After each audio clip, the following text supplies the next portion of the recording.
Talvez o seu afastamento não tenha começado com frieza espiritual, nem com falta de fé, nem com rebeldia contra Deus. Talvez tenha começado com dor.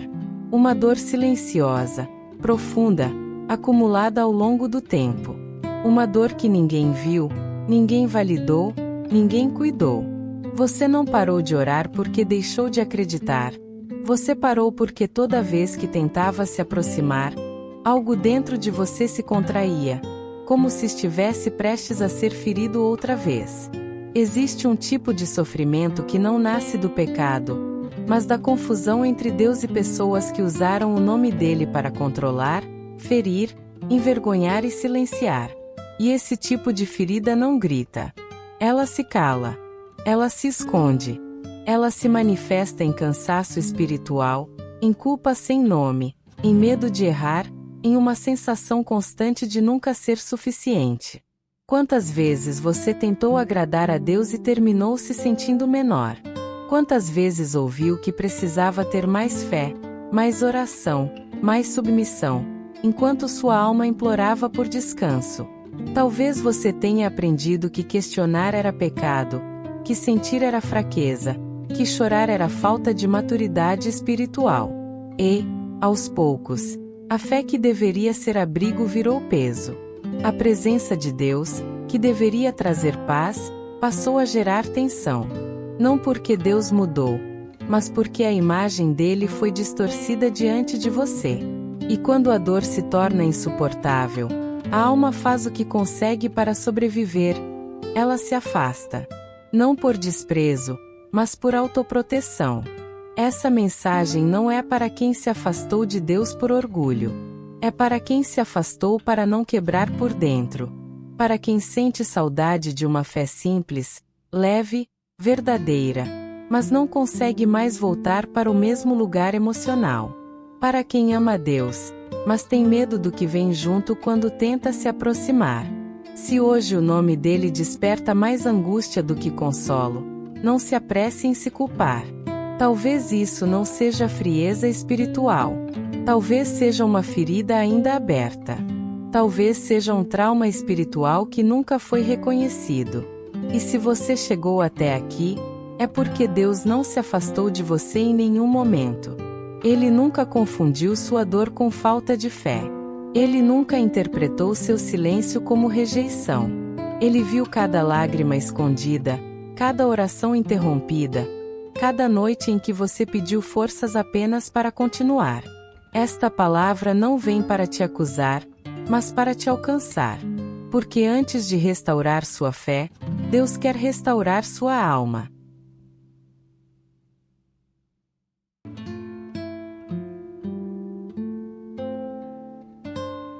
Talvez você já tenha tentado voltar.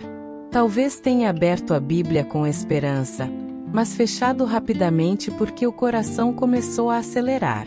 Talvez tenha tentado assistir a uma pregação, ouvir um louvor, participar de um culto.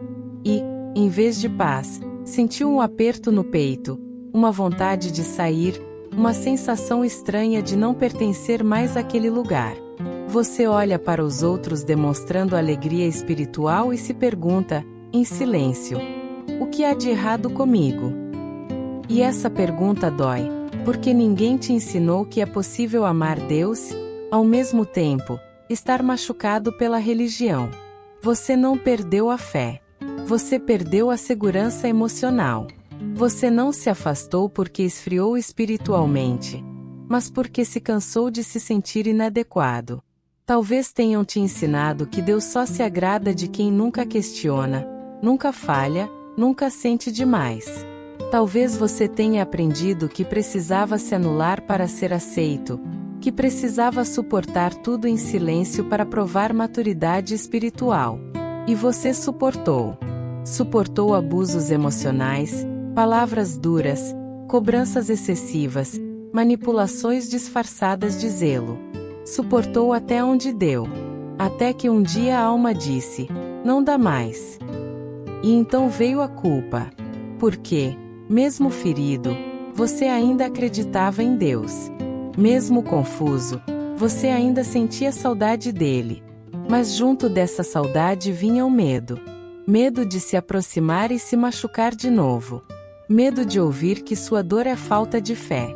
Medo de ser acusado de rebeldia espiritual quando, na verdade, o que existe é exaustão emocional. Esse conflito interno é cruel. Você quer Deus, mas não quer mais se perder de si mesmo tentando agradar pessoas que falam em nome dele. Talvez hoje você viva uma fé silenciosa, escondida, tímida.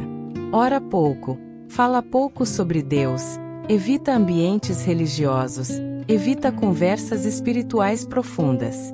Não porque não se importe, mas porque dói. E dói ainda mais porque você sente que não pode falar sobre isso sem ser julgado. Parece que não há espaço para feridos dentro da fé. Apenas para fortes, vencedores, cheios de respostas. Mas Deus nunca exigiu perfeição emocional para se aproximar. Quem exigiu foram pessoas. Se você se reconhece aqui, saiba, você não está sozinho. O que você sente tem nome, tem causa, tem história. E Deus não está do outro lado te esperando com reprovação. Ele está aqui, te olhando com compaixão. Ele não se ofende com o seu cansaço. Não se assusta com a sua confusão. Ele vê o que aconteceu quando ninguém mais quis ver. E ele não te chama de fraco. Ele te chama de filho, de filha, de alguém que sobreviveu, e que agora pode, finalmente, começar a ser cuidado.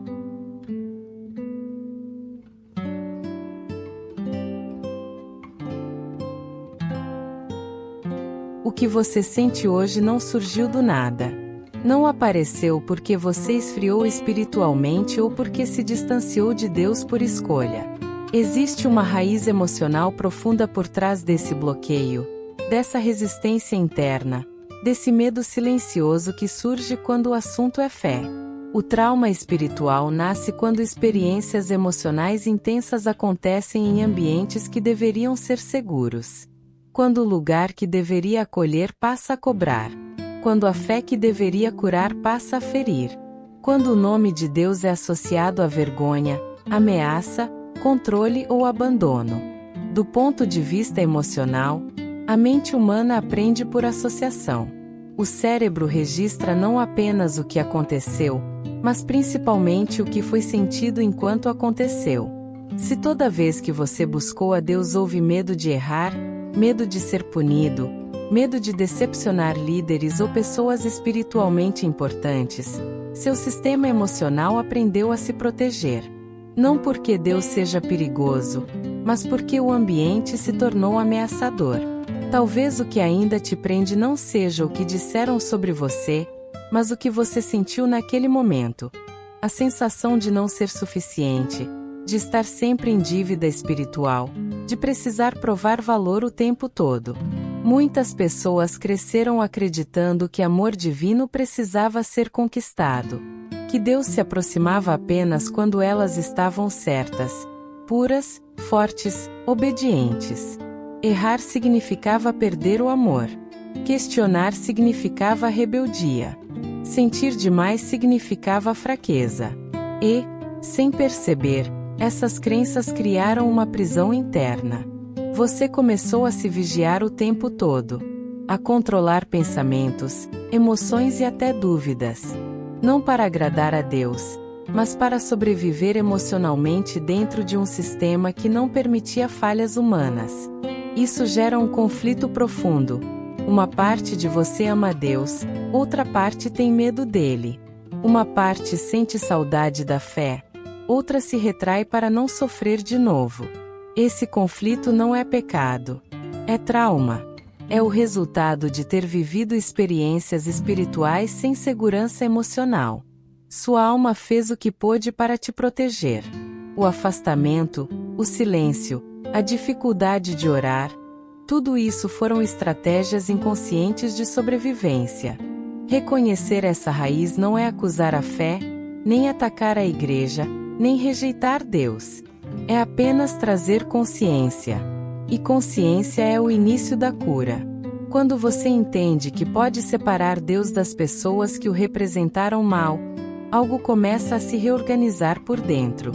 Você descobre que Deus não exige perfeição emocional, que Ele não se alimenta do seu medo, que Ele não se agrada da sua anulação. A raiz do problema não está em Deus, está na forma como te ensinaram a se relacionar com Ele. E quando essa verdade vem à tona, a culpa começa a perder força, e o caminho para a cura começa a se abrir.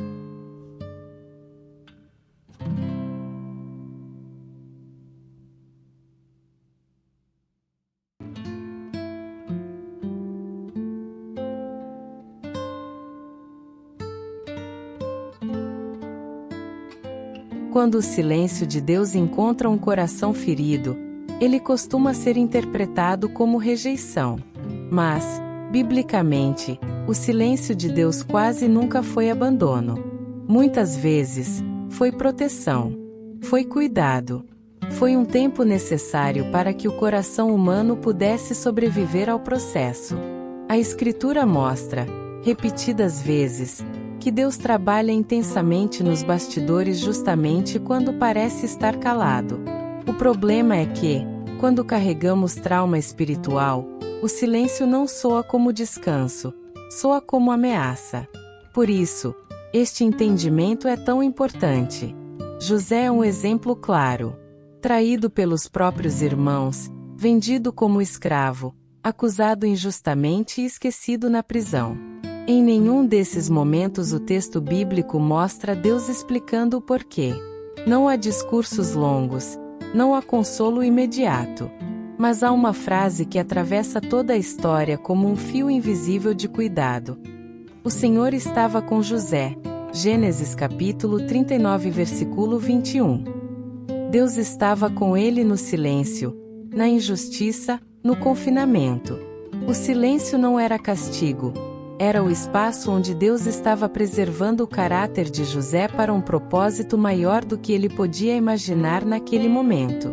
Jó também sofreu não apenas pela dor em si, mas pela violência espiritual de ouvir acusações religiosas enquanto estava quebrado. Seus amigos falavam de Deus, mas não falavam com o coração de Deus. Eles transformaram sofrimento em culpa, dor em julgamento. E Deus permaneceu em silêncio por um tempo, não porque concordava com as acusações, mas porque estava permitindo que tudo aquilo viesse à tona para ser confrontado. No fim, Deus não valida a teologia dos amigos. Ele valida a dor de Jó. Isso revela algo profundo. Deus não se associa a discursos que ferem, mesmo quando usam o nome dele. Moisés passou décadas no deserto depois de tentar fazer a coisa certa do jeito errado. Aquele tempo parecia atraso, mas era preparo. Davi foi ungido rei, ainda assim, viveu anos fugindo, escondido, calado. O silêncio de Deus nunca foi ausência de amor, foi amadurecimento da alma. Aquietai-vos e sabei que eu sou Deus. Salmos 46 verso 10. Não é uma ordem fria. É um convite ao descanso. Deus não se apressa para falar quando sabe que a alma ainda está ferida demais para ouvir sem se machucar. Talvez Deus tenha ficado em silêncio porque você precisava desaprender a imagem distorcida que te ensinaram dele. Talvez ele tenha se calado para te afastar do barulho de vozes que falavam em nome dele, mas não carregavam sua verdade. O tempo de espera não é punição. É um intervalo de cura. Deus não castiga com silêncio. Ele protege com ele. E quando a alma começa a sarar, a voz que antes parecia distante passa a ser percebida como segura novamente.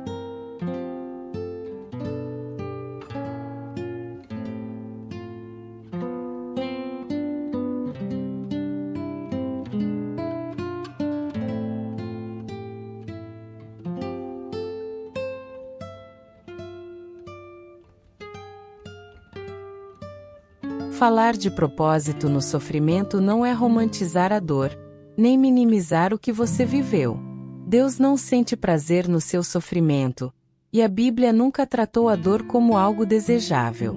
Mas ela revela, repetidas vezes, Que Deus é especialista em entrar exatamente nos lugares onde tudo parece quebrado e sem sentido, para transformar aquilo em maturidade, profundidade e verdade. O sofrimento não é uma prova de rejeição divina.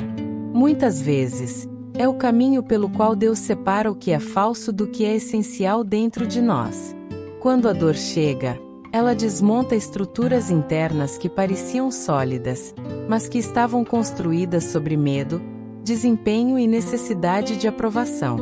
No contexto do trauma espiritual, o sofrimento revela imagens distorcidas de Deus.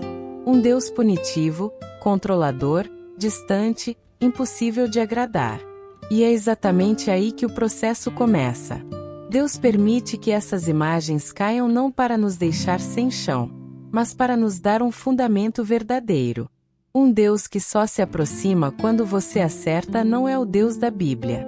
Um Deus que exige perfeição emocional não é o Pai revelado por Jesus. A palavra mostra que o sofrimento produz algo que o conforto nunca produziria sozinho. A tribulação produz perseverança. A perseverança, experiência. E a experiência, esperança. Romanos capítulo 5 versículo 13 e 4. Existe uma cadeia de crescimento que só se forma quando a alma atravessa o vale. A dor aprofunda a fé, tira a ingenuidade espiritual e nos ensina a discernir. Ela nos faz parar de buscar um Deus que atende expectativas e nos apresenta um Deus que sustenta processos.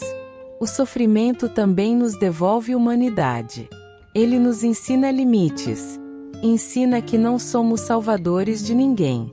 Ensina que não precisamos carregar pesos que Deus nunca nos pediu para carregar. Muitos só percebem que estavam espiritualmente sobrecarregados quando o corpo e a alma não aguentam mais. E, mesmo nesse colapso, Deus não se afasta. Pelo contrário, o Senhor está perto dos que têm o coração quebrantado. Salmos 34 verso 18. Não dos que fingem força, mas dos que reconhecem a própria fragilidade. O que hoje te dói está te revelando algo precioso. Quem Deus realmente é, e quem Ele nunca foi. O sofrimento se torna uma escola da alma quando você entende que não está sendo destruído, mas reconstruído. Que cada lágrima tem peso espiritual. Que cada noite escura está formando em você uma fé mais honesta, menos baseada em medo e mais firmada em amor. O que hoje te quebra não será o seu fim. Será o início de uma fé mais saudável, mais segura e mais verdadeira.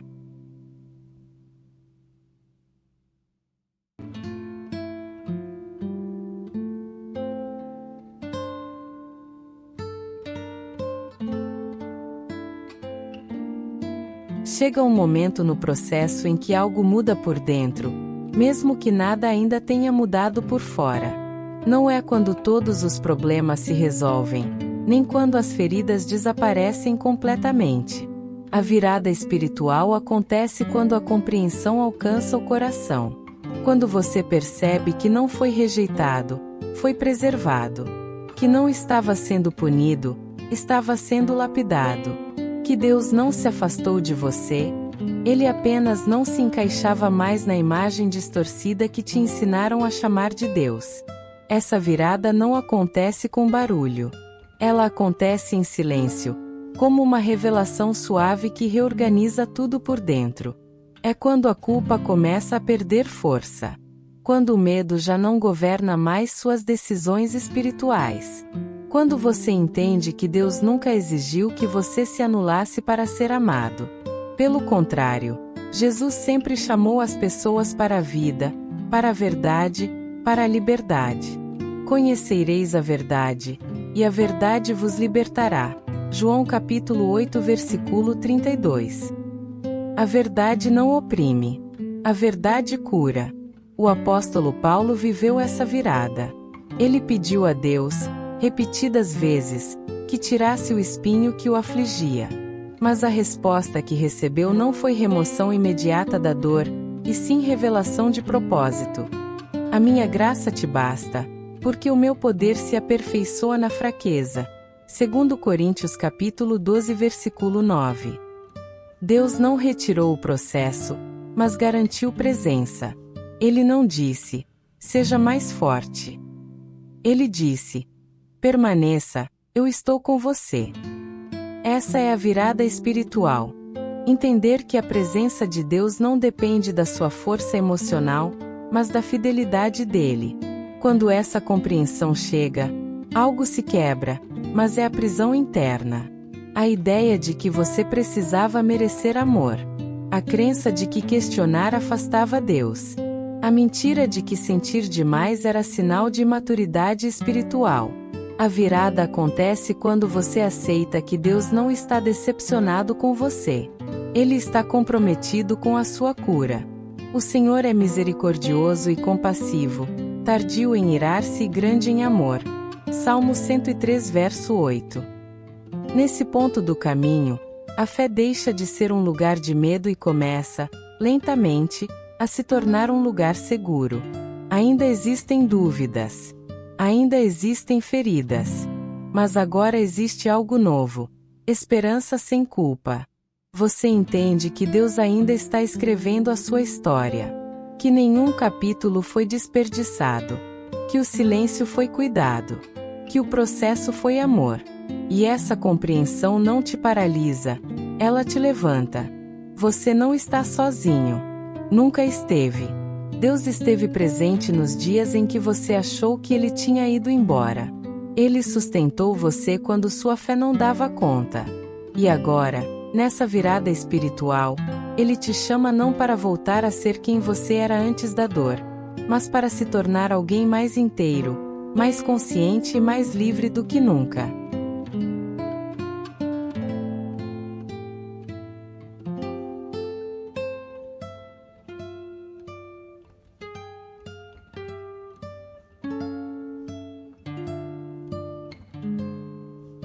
Depois da compreensão vem o caminho.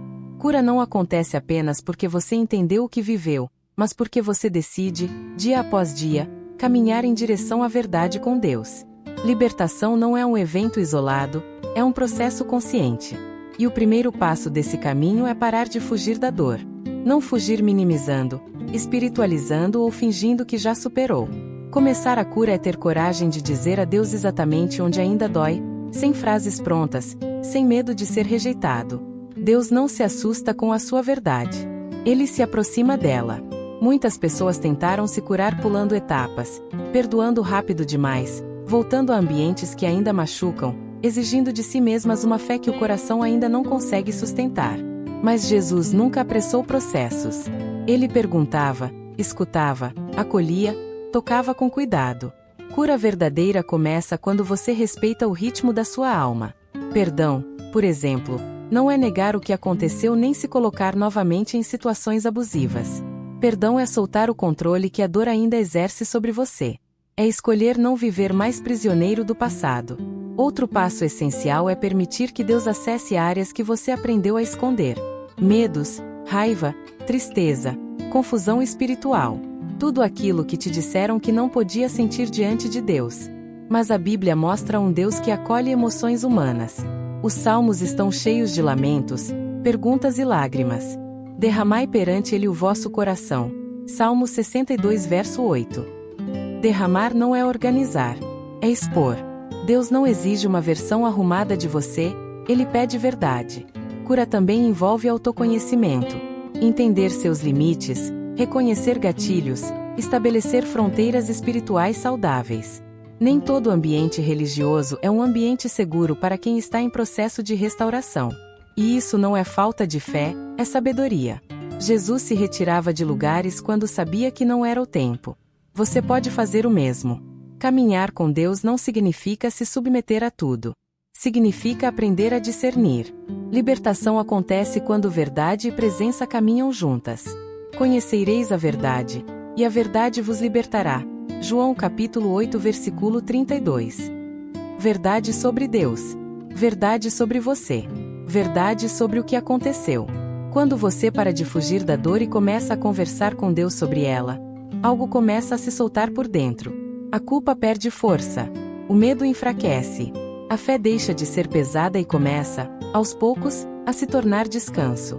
Esse é o caminho da cura, lento, profundo, real, e totalmente acompanhado por Deus.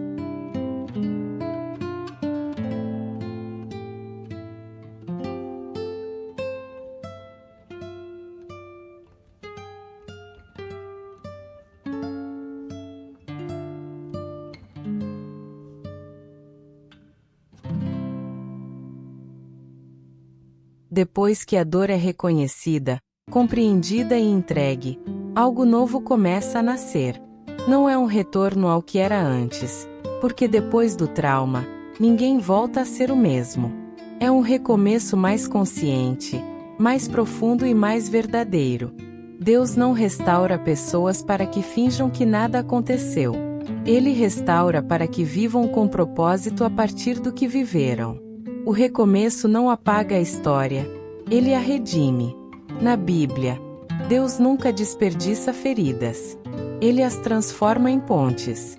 Pedro negou Jesus no momento mais crítico, carregou culpa, vergonha e medo. Mas foi exatamente ele que Jesus restaurou publicamente e encarregou de cuidar de pessoas feridas como ele. João capítulo 21. A mulher samaritana teve sua história exposta, marcada por rejeições e fracassos, mas foi usada por Deus para anunciar uma nova esperança à sua cidade. João capítulo 4. O que poderia ter sido o fim se tornou o começo de um propósito. Quando Deus cura, Ele também reposiciona. Você começa a enxergar a si mesmo com outros olhos. Não mais como alguém quebrado, inadequado ou fraco espiritualmente, mas como alguém refinado. Alguém que passou pelo fogo e não foi consumido. A ferida deixa de ser um lugar de vergonha e se torna um lugar de autoridade espiritual.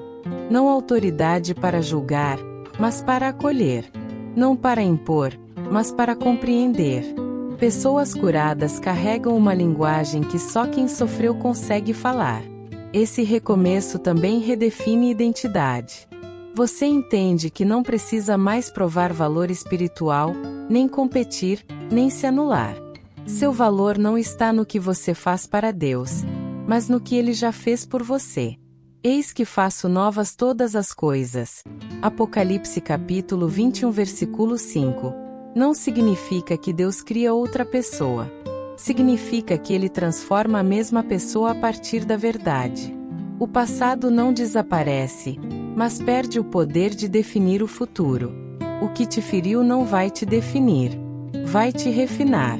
Deus usa exatamente as áreas onde você foi quebrado para gerar vida em outros.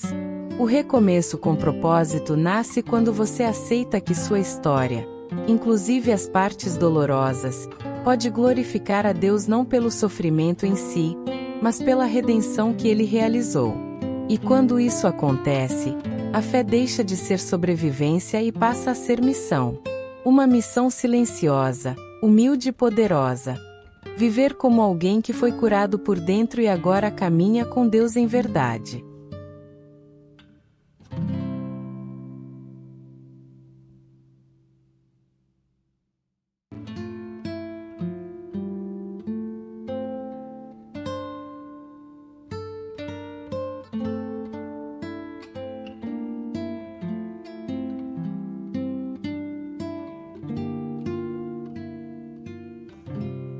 Agora, permita que esta palavra não seja apenas ouvida, mas recebida.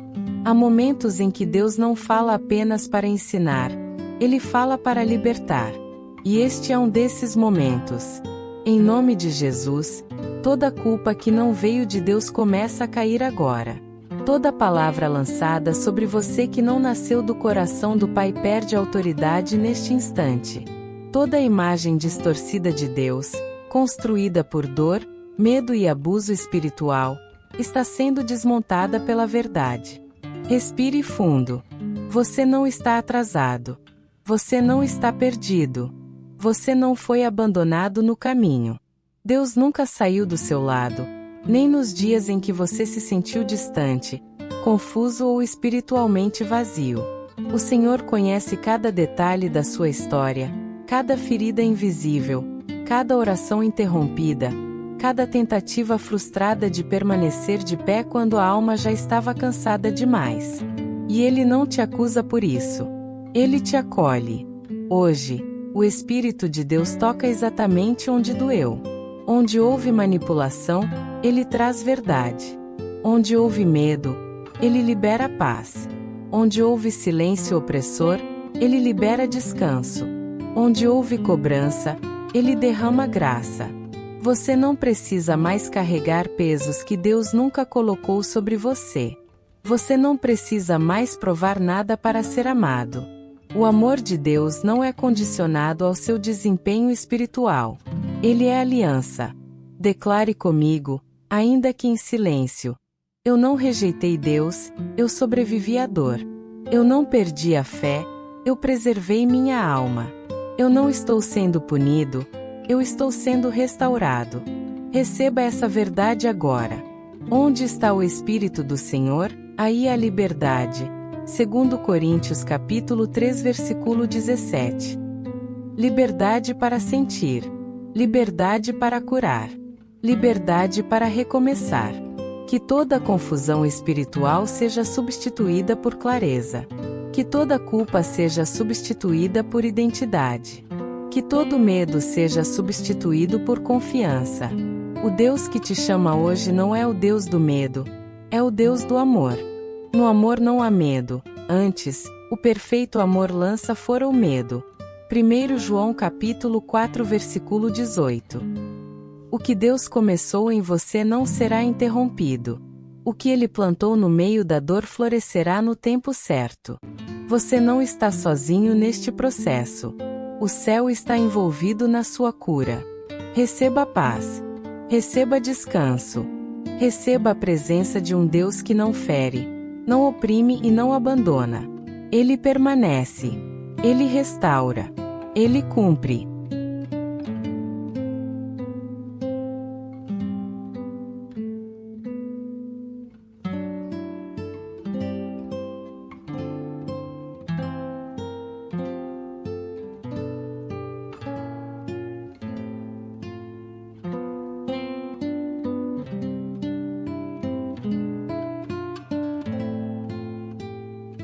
Agora, aquiete o seu coração por um instante. Depois de tudo o que foi revelado, curado e alinhado aqui, é importante entender algo fundamental. Deus não te trouxe até esta mensagem por acaso. Se você chegou até aqui, é porque o Espírito Santo sabia exatamente onde tocar, o que tratar e o que restaurar dentro de você. Esta palavra não foi apenas um conteúdo, foi um encontro. Um encontro com a verdade, com a cura e com um Deus que não se parece com a dor que você viveu. Talvez você tenha passado muito tempo se culpando, achando que era fraco demais, sensível demais ou espiritual de menos. Mas hoje você entende. O que te afastou não foi Deus. Foi o trauma.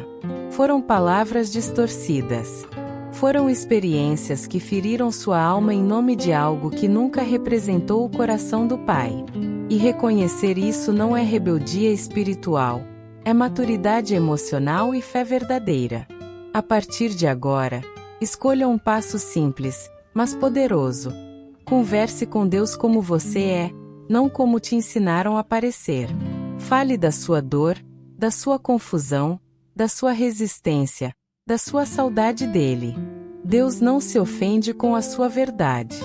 Ele se aproxima dela. Chegai-vos a Deus, e Ele se chegará a vós. Tiago capítulo 4 versículo 8. Não é sobre perfeição. É sobre relação. Permita-se recomeçar no seu tempo, no seu ritmo, sem culpa e sem pressão. Cura não é instantânea, mas é possível. Fé não é ausência de perguntas, é decisão de continuar mesmo com elas. E Deus caminha com você nesse processo, passo a passo, sem pressa, sem cobrança, sem condenação.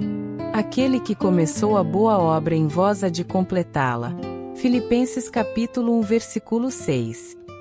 Se esta mensagem falou com você, escreva aqui nos comentários, como uma declaração de fé: eu recebo a cura de Deus. Isso não é para o algoritmo, é para a sua alma. E se este canal tem sido um lugar seguro para o seu coração, se inscreva, curta este vídeo e compartilhe com alguém que também se afastou, não de Deus, mas do que fizeram em nome dele. Toda semana existe uma palavra aqui para curar sua alma, restaurar sua fé e te lembrar: Deus ainda é bom. E Ele ainda está com você.